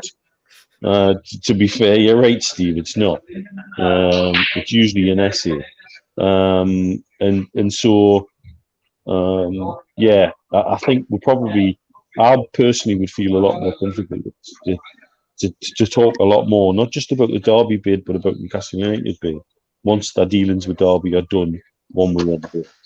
And that's purely out of respect for people I know there, purely out of respect for Midhat, who's a guy I really like. Certainly out of respect for Sheikh Khaled, who's taken some stick. I find it ironic, though. You look at the papers running stories. This man isn't related directly to isn't that directly related to Sheikh Mansour? Well, we were saying this 2 years ago. I commissioned a thing for the Chronicle through a patient of mine that explained exactly how the connection to the two families was and what the lineage was, and it went back to the grandfathers and one shooting the other. That's ridiculous to run a story like that. Or is everybody stupid? Do you not reach out to the people who've done this and done the hard yards on it and ask the right questions? It all comes back to the same thing about which Sheikh Khaled is it? You know what I mean? And so, in the end of the day, though, the people suffering here are the Derby fans, and we can't forget that. Yeah, you know, and yeah, quite agree. And I think what you've also got to remember with this deal is that Derby haven't produced any books, and they're now 10 months late. And so you want to do due diligence on a company where your books are 10 months late, and you're expecting a potential buyer to buy into a club, and then you suddenly find that there's a 30 or 40 million pound loan that's potentially, if that loan gets foreclosed on, that the new people who come in, or the people who have lent you the money, take over your football club. And so there was a 60 million pound bid for Derby, but there's a 30 or 40 million pound loan outstanding as well, which suddenly puts your takeover deal into the 100 million. Yeah, expecting that's 40% more than you're expecting to pay, because it could be a bit like the Mike Ashley scenario 13 years ago, where you put Newcastle United for 135 million and suddenly find out that there's 100 million pounds sitting there in bank loans, overdraft, mortgages, you name it, you know, and that's what Mike Ashley fell for. So no doubt these guys are going to thought about that track. Steve, it comes back to that comment that one of the guys that was helping me with BZG when we get things said to me and you when the Derby deal was announced, why the hell didn't you run it past me? I could have got them for a £5 months ago. Yeah. And he was fuming, absolutely fuming, because he knew that Morris wanted out of Derby ages ago, and actually was prepared to almost give it to you. Ken Bates style. That was a £5, but it could even be for £1. Yeah, because you know, and that's what they're trying to buy into. And then they've gone and offered 60 million for it. There's a lot of, and then two of the people drop out just at the point where it looks like the deal's going to happen. Yes, and those people are dodgy to begin with, you know, or they're questionable in their history, you know. So, yeah, well, you're absolutely right, Mitch. In terms of have we dodged a bullet? Let's see. Yeah, I've got to laugh at this comment on Twitter from Paul Wardle. He goes, so that's Jones, Fraser and Wilson. We just need Pike in now. Late contender for tweet of the week. And I would have lost it, so I had to put it on tonight. But well done there, Paul Wardle. That's that is an absolute classic. Let's go to Mitch's regular segment of the week, which of course is the one that you all look forward to. It's Tune Lookalikey.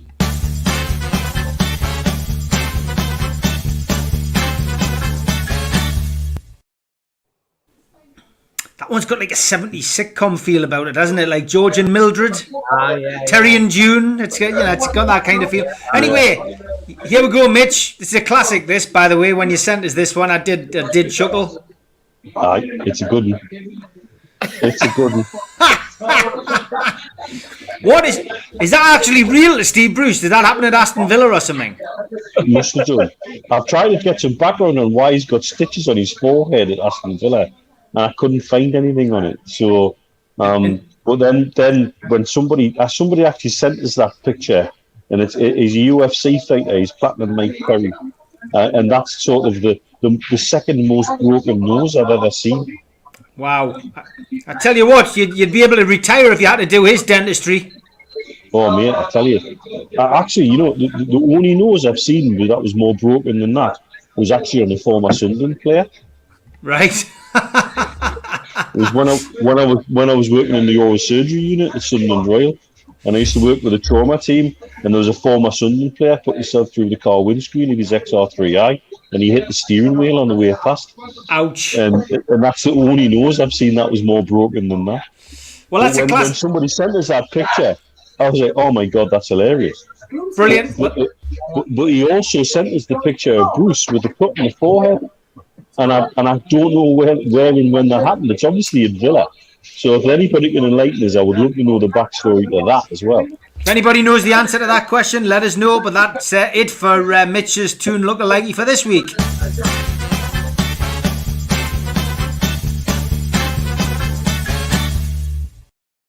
It's like mad about the house, that, isn't it? You know, it's that sort of... Yeah, you're right. Absolutely right. 70s sitcom.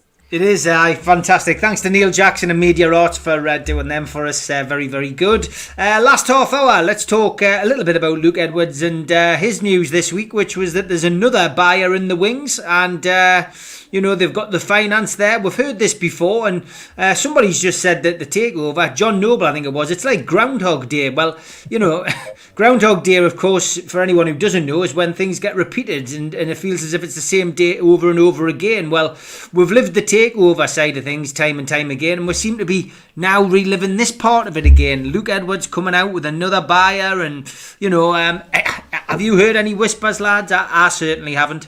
No, nothing at all. Nothing at all. No. It's something we probably mentioned before. What was the figure, Steve? You might remember, off the top of my head, going way back when we were talking to Lambias regularly. Didn't Lambias say they were fielding 13 inquiries a month or something like that?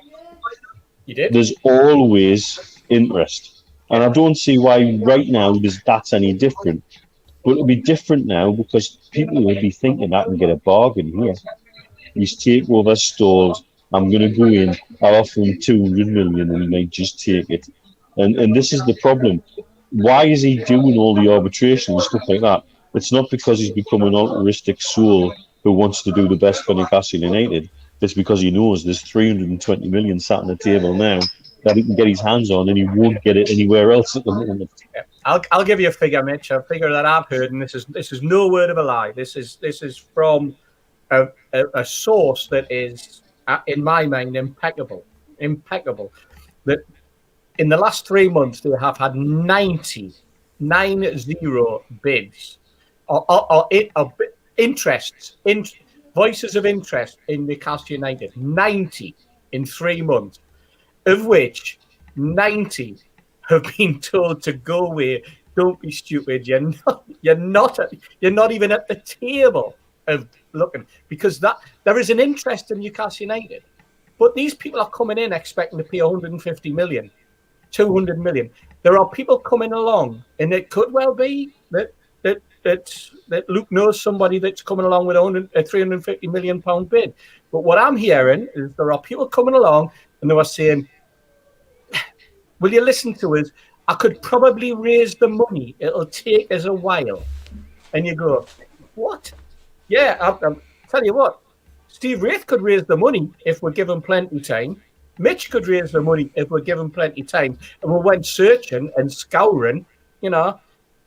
But this is what's happening. The club is, and this isn't new, by the way. I mean, I sat in front of Lee Charnley, you know, 2 years ago, where he was talking about the tire kickers that come in, the bids that come in, the constant stream of people who say they know somebody who knows somebody who knows somebody who might be interested in the club. Would you be interested in opening the books to it? And we look back to 2014, 2013, 2012, and we wonder why Mike actually did turn around and say, if you want to look at the books, stick £250,000 into the football club, buy a box and commit yourselves, and then I might consider listening. We laughed at the time. We humiliated them at the time. We laughed it out the house and home. We thought, you know, what arrogance, etc., etc. it's only now, later on, when you start to delve into it and you start to see what's been going on and how these deals actually spin out, and the people, and it must be so, you know, I mean, it's so destroying for us because of the way that the takeover has gone, but it must be so annoying for them that they have to spend their time with these idiots who come along saying I can do this and do that.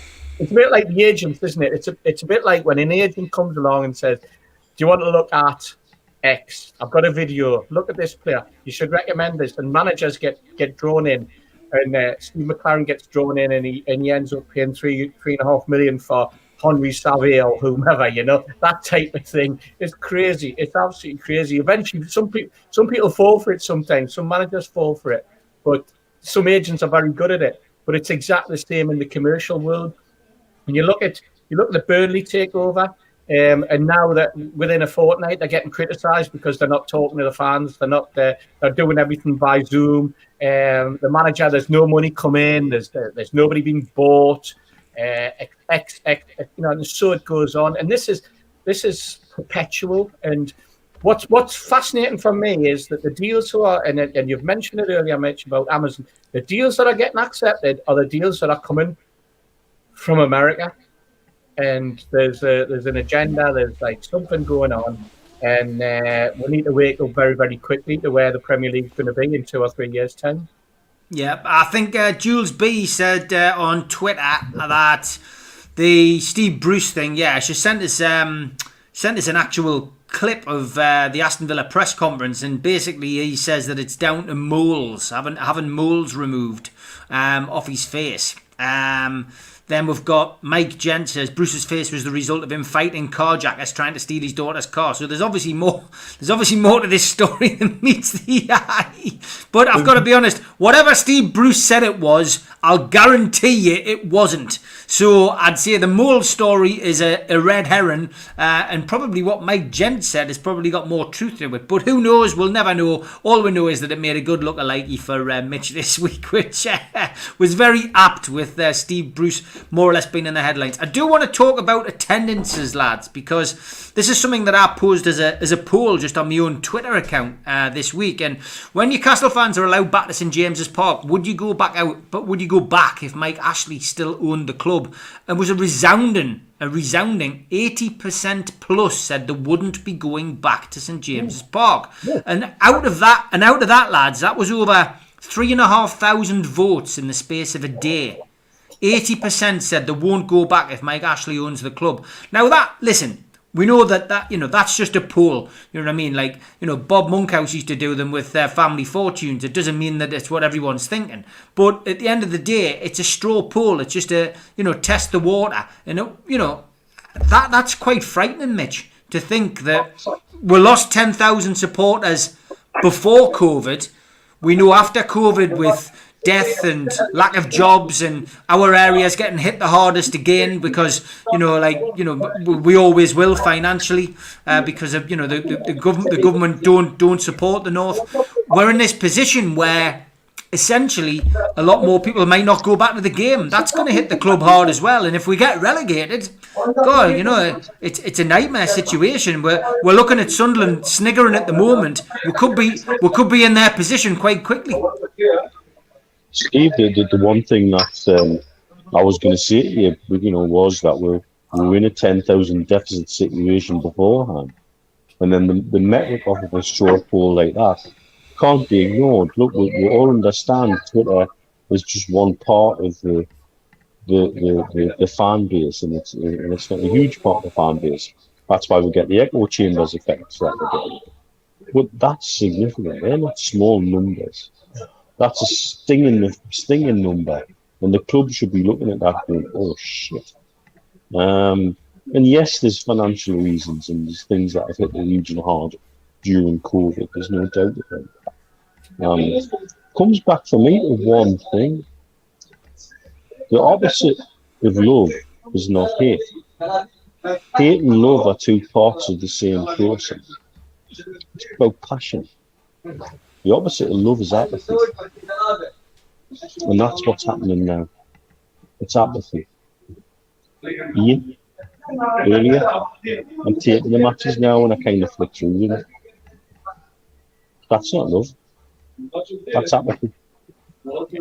A very tangible part of apathy. And that's what's been creeping into the club over certainly the last 5 years.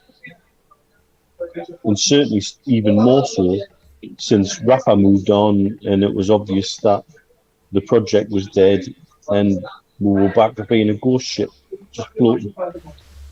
And that's where the fan base is at. It's apathy. It's why there's takeover fatigue.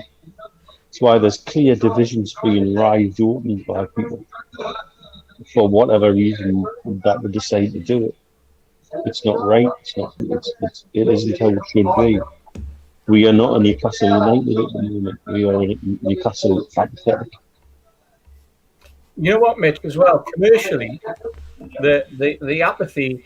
It's when that apathy hits the commercial side. And we talked earlier about the TV and the games on TV. And I've got something here that got sent to me. If you wanted to put an advert on during the Newcastle Leeds game, for example, okay, how much do you think it costs for an advert at 6 o'clock at night on the 26th of January?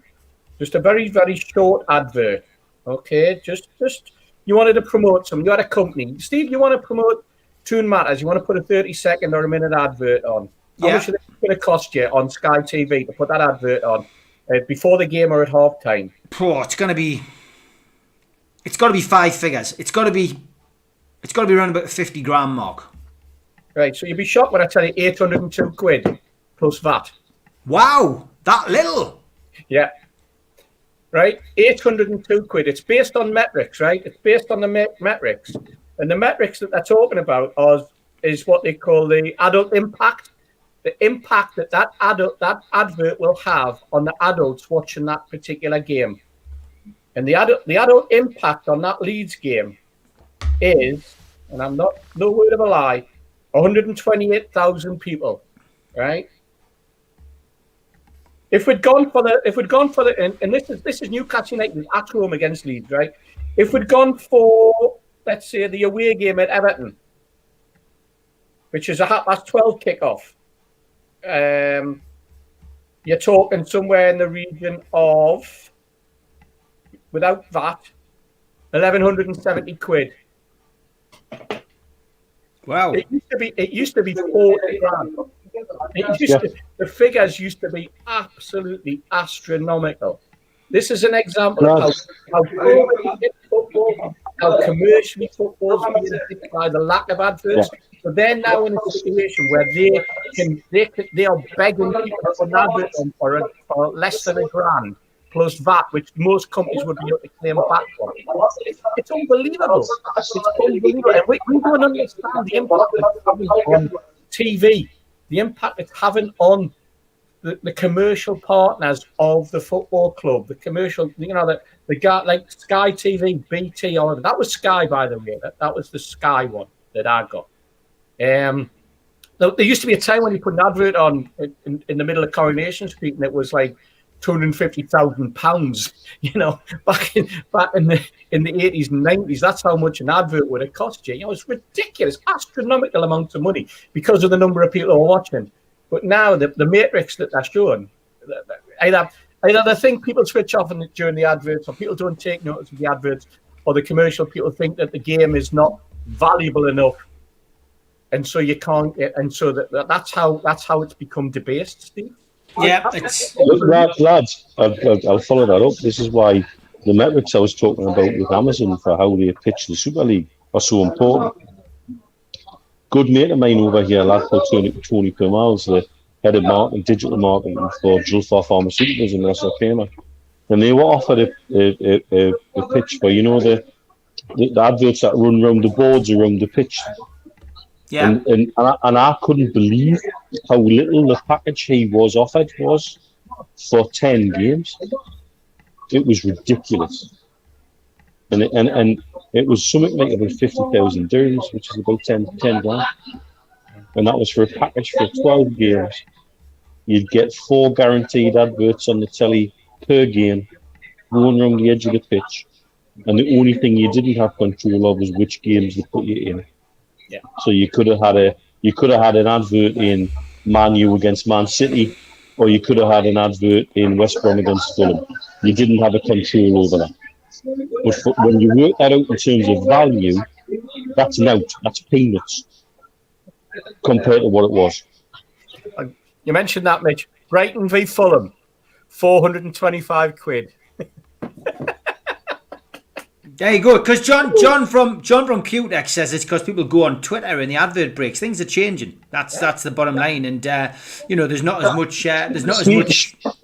Steve, the metrics also include when they know somebody's playing PUBG on their mobile and they've got the game on in the background, and they can tell you when they've flipped from the game to watch the match and then gone back to that game when the excitement's over because they've heard the commentator getting excited because it might be a goal coming up. That's how good the metrics are now. That's how good they are. It's ridiculous. Unbelievable that. We have got the £100 worth of vouchers to give away, and I've got to do it now because if I don't, I'll forget, lads. So don't forget the competition, sponsored by QTech. The big prize giveaway, win something tasty with Hasty. The rules which we laid out last week were simple. The first clue was given out last week, which I will go back over. The second clue is given out today. Third clue given out next week. Final clue basically that ends up with a question which will be asked during the show on Friday the 5th of February. First correct answer in the chat will win the £100 of Marks and Spencer's vouchers. So last week's clue was that. There we go. I'll give you a chance to see it again. And that's gone. And this is this week's clue. That's it. That's this week's clue. I've got no idea what this is all about, by the way. John from QTech has decided to come up with this. He's very kindly donated the £100 M&S vouchers, which I'm sure in these strange times will come in very handy. So there you go. That is your second clue if you're playing the game. Don't stick it in the chat now. Keep your answers. Keep them guarded. If you're playing against each other in the house, make sure you've got your answers separate, and if you want to share the £100 when you win it, then so be it. But there you go. That is your second clue. Let's look ahead to the Aston Villa game, lads, and I know we've got to, but we've got Aston Villa. It's away. Not that it really matters. It's an 8 o'clock kickoff. Live coverage, of course, is provided by Sky Sports. Both sides have got something in common. They're coming into this game on the back of winless runs. Villa, of course, have lost 3 and drawn 1 of their last 4 games. Newcastle's run has seen us not win in 9 league and cup games, which is 7 defeats and 2 draws. Last season, of course, was our first defeat at Villa Park in 7 visits with a 2-0 defeat.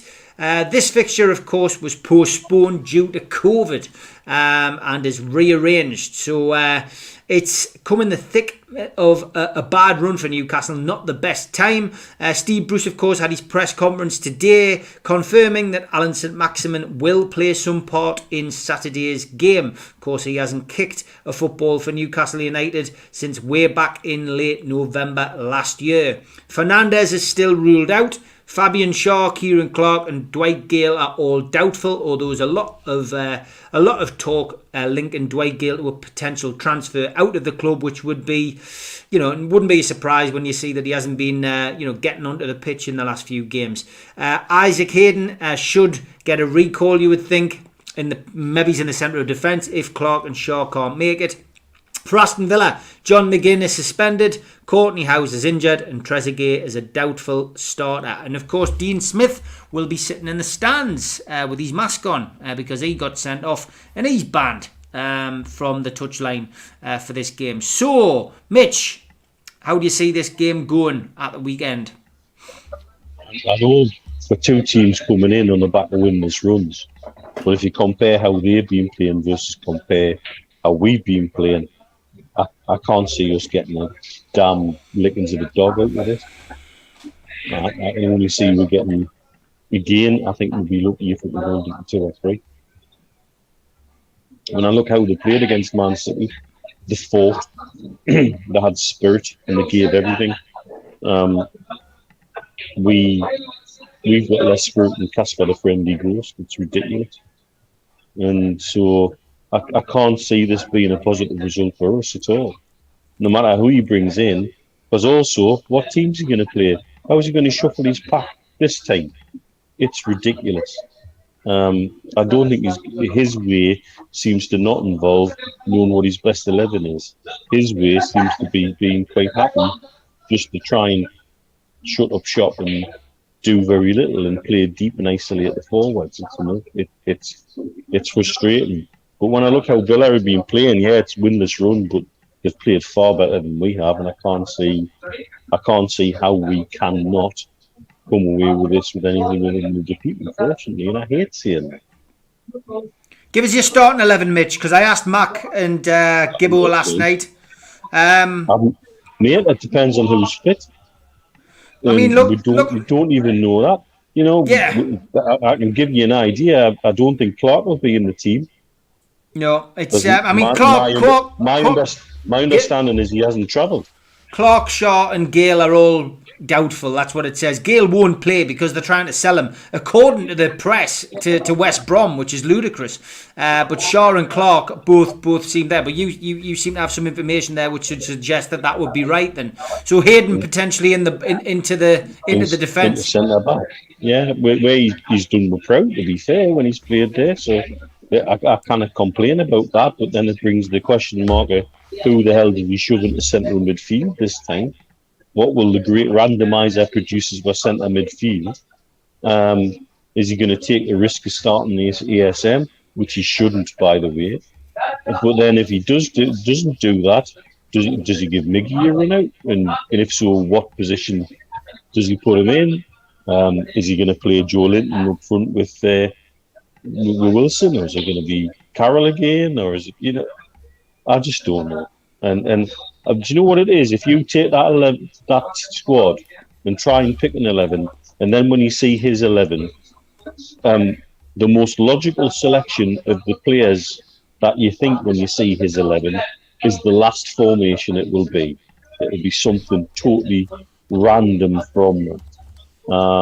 And so I'm not even going to try and second guess what the hell he's going to do in terms of selection. I want to see the players actually care, whoever's selected. I want to see a bit of passion and a bit of input. I would like to see our midfield not playing like they're running in treacle. I'd like to see Callum Wilson not looking like Tom Hanks on his desert island up front. It's that's what we're dealing with at the minute. And that run of winless games for us, for all of those who kept telling me earlier in the year when he was doing well, in inverted commas, that it was all about the results and we weren't to complain about the football. Well, what about the results? Yeah. Steve, the Villa game, it's as I say, it's out of the frying pan into the fire at the minute on the run that we're on, and nobody really knows. I think a lot of people quite liked Mitch's words. They're the great randomizer. conjures up pictures of the great Soprendo, and he's like the magician. But it's a big steam-powered machine, believe it. Is it? Yeah, I can imagine that. And it's probably hit him in the nose, making him look like he does. But yeah, Steve, it's Aston Villa. I mean, I think it's a bad time to play anybody at the minute. Never mind Aston Villa, but they could really cause us some serious problems. This is the team that beat Liverpool 7-2. Yeah, it's a team that plays on the front foot against a team that plays on the back foot. And Bruce has already said that he wants to play a 4-4-2. So when he says that means he'll go with a back five. A back five of Lascelles in the centre with Hayden alongside him and Dummett, and then he'll have Richie on one side and he'll have Manquillo on the other. Right, so there's his back four. It'll be a five. Right, I'm taking the mick here, by the way. That's where he'll go. But then he'll go on a two up front, which will be Wilson on his own, completely stranded and nobody there.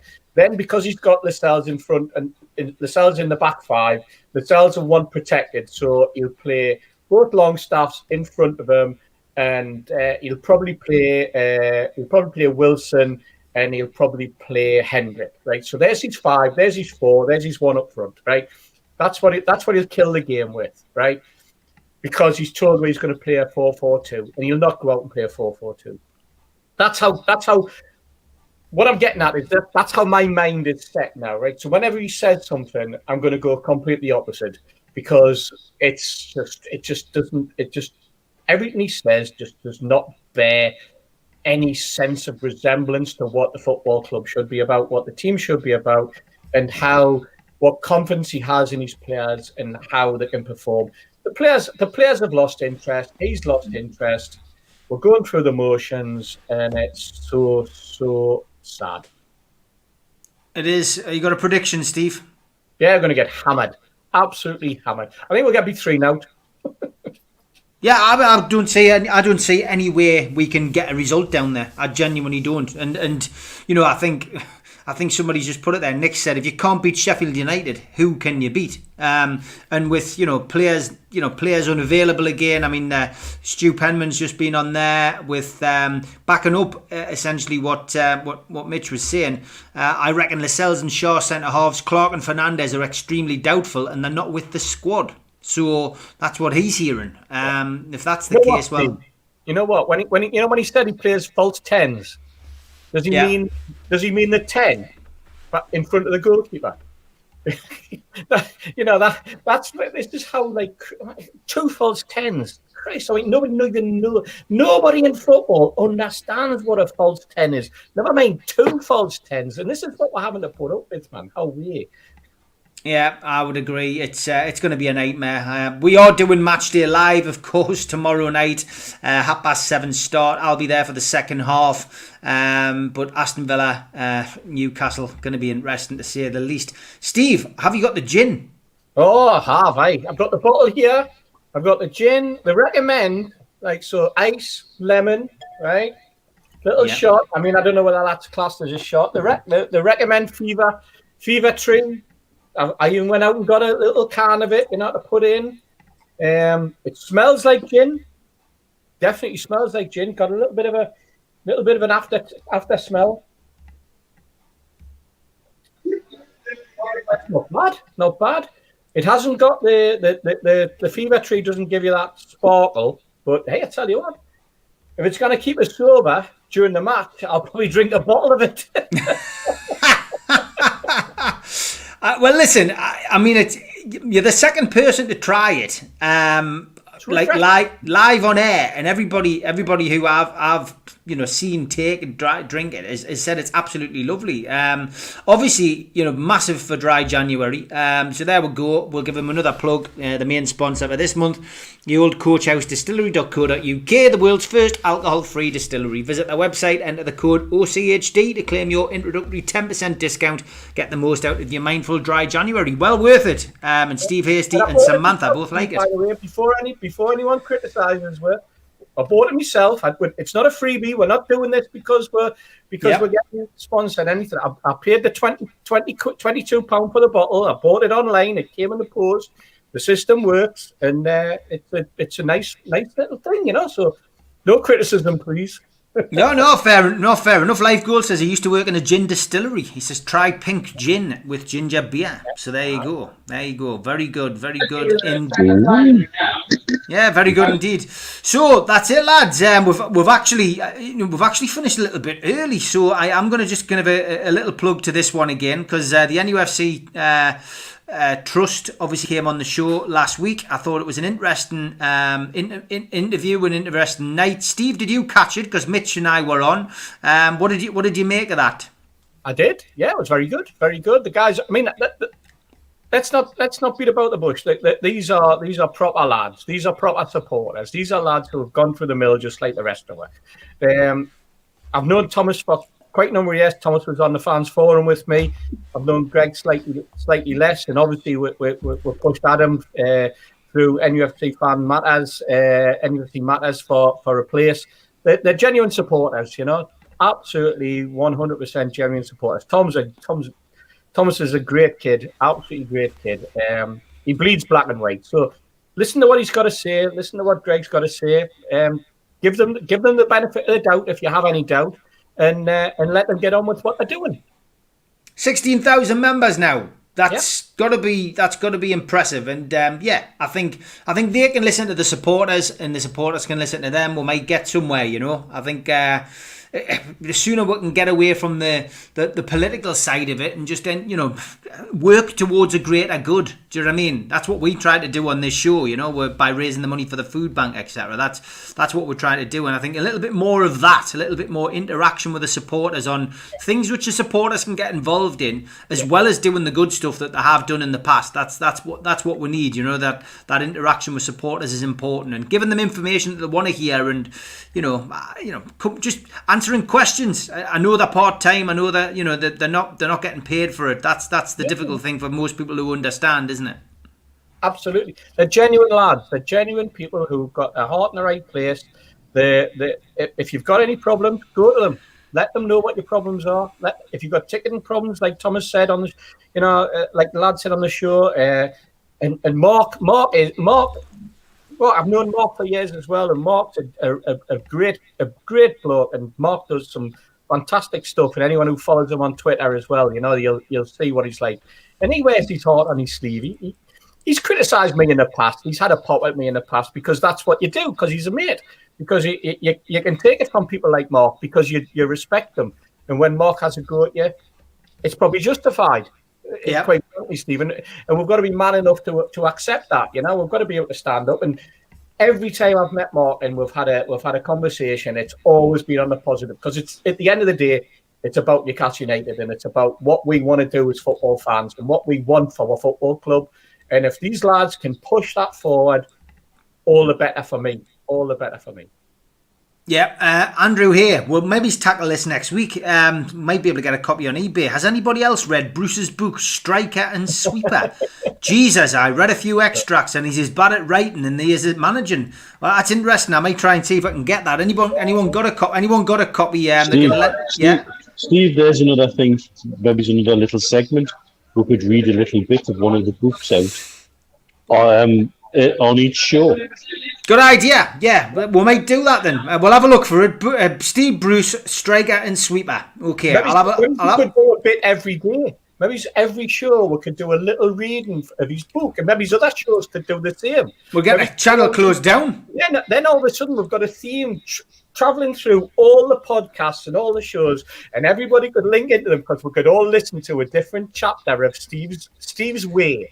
As you can see, guys, this is why I come up with the ideas, and you just come on and have a bit crack with us. We'll maybe do it on a Friday. We'll see if we'll find it. Billy Miller says they cost £200 each. There's a trilogy. Dear God, it's getting worse. I don't think we'll bother with that book. In fact, Julie says story time with Gibbo, such a soothing voice. Keith says there's also a third Steve Bruce book. It's called Defender. Brilliant. Tom Lynch says Google Striker and Sweeper. There are extracts online. Believe the books are hard to come by. Dear God. And Chris just puts a sweating sign. Yeah, I've heard there's a garage in Jesmond somewhere that's absolutely chocker with them. Fantastic. Well, that's a good way to finish, lads. Absolutely brilliant. Have a good weekend. Don't let the football spoil it. And I'll be back tomorrow night for Match Day Live. Take care, Steve. Take care, Mitch. Good night. God bless you. Thanks, everyone. Cheers, guys. Thanks to Ian Mearns. Take care. Bye bye.